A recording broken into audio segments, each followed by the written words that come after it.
Hello friends, welcome to my channel. जैसे कि आपको पता है, हिमाचल प्रदेश में अभी कुछ दिनों पहले ही फिज़िकल साइंस का HP सेट का एग्ज़ाम हुआ था। तो उनके मैं कुछ सॉल्यूशंस करवाने जा रही हूँ। जैसे कि क्वेश्चन नंबर 95 था क्वांटम मैकेनिक्स का। क्वेश्चन था, a particle moves in a one dimensional box with a small potential dip v is equals to infinite for x less than 0 and x greater than L.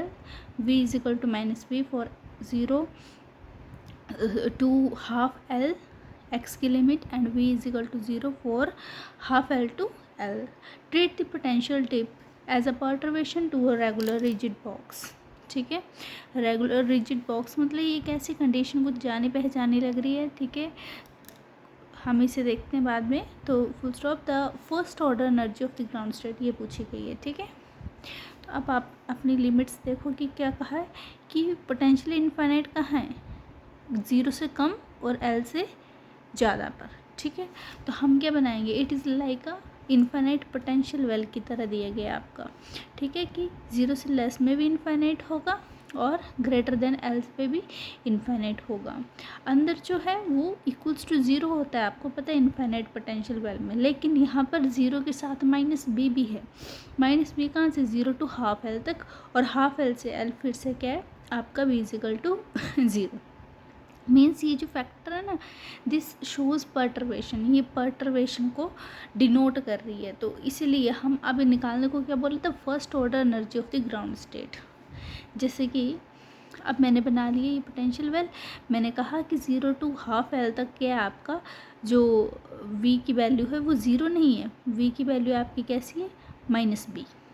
ठीक है, और यहाँ पर 0 to half L और half L से लेके L तक v की वैल्यू क्या है, 0। मतलब पर्टर्वेशन कहाँ, यहाँ तक लग रही है, ये पार्ट पर्टर्ब्ड है। ठीक है, जैसे कि आपको पता है हैमिल्टोनियन क्या होता है, H0 plus H dash. H0 is क्या होता है, अनपर्टर्ब्ड, लेकिन H डैश के पर्टर्ब्ड। जो पर्टर्वेशन से आपका फैक्टर रहता है एनर्जी में। ठीक है, तो अब for ground state, ground state कहाँ से स्टार्ट होती है, असिमेट्रिक पोटेंशियल वेल में n इज इक्वल टू 1 से। तो एनर्जी का आपको पता होना चाहिए कि इसमें एनर्जी क्या निकलती है। इसमें एनर्जी निकलती है n square pi square h cross square upon 2ml²। ठीक है, पर ग्राउंड स्टेट के लिए हम n1 ले रहे हैं, तो E1 इज़ दिस। इक्वेशन 1 डाल लो। ठीक है, अब क्या है कि now b minus v equals to minus B act as a perturbation from x is equal to half L to L। ठीक है, तो हमें निकालना क्या, फर्स्ट ऑर्डर एनर्जी।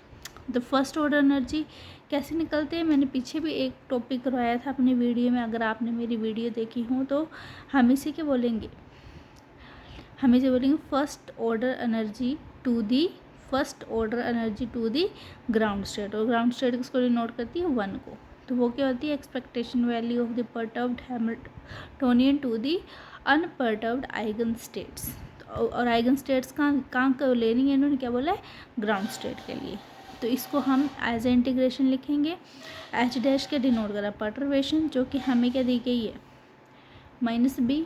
और लिमिट कहाँ से कहाँ दी गई है, L हाफ से लेके L तक दी गई है। ठीक है, और इसे हम क्या लिख सकते हैं, साई1 स्टार H डैश साई1 dx। अब हमें इस असिमेट्रिक पोटेंशियल वेल के लिए जो है अपना वेव फंक्शन पता होना चाहिए, जो कि क्या होता है, psi n equals to √2 upon L psi n pi x upon L। पर ग्राउंड स्टेट है तो n इज इक्वल टू 1, तो हम ये पुट करेंगे। अब हम इस इंटीग्रेशन को सॉल्व करेंगे तो हम क्या देखेंगे, साइन जो रियल है तो हम इसको स्क्वायर कर देंगे। माइनस बी तो कांस्टेंट है, माइनस बी को तो इस सारे कैलकुलेशन को करने के बाद हमारा आंसर आएगा -b/2। लेकिन क्वेश्चन क्या पूछा गया, the first order energy of the ground state. मतलब हमें इक्वेशन 1 को भी लेके चलना है प्लस इसे भी लेके चलना, तो ये टोटल हमें क्या बताएगा, फर्स्ट ऑर्डर एनर्जी। ठीक है, विद करेक्शन। तो हमारा आंसर क्या आने वाला है, pi square H cross square upon 2ml² minus b/2। तो इसके हिसाब से हमारा आंसर आने वाला है option number C. Thank you.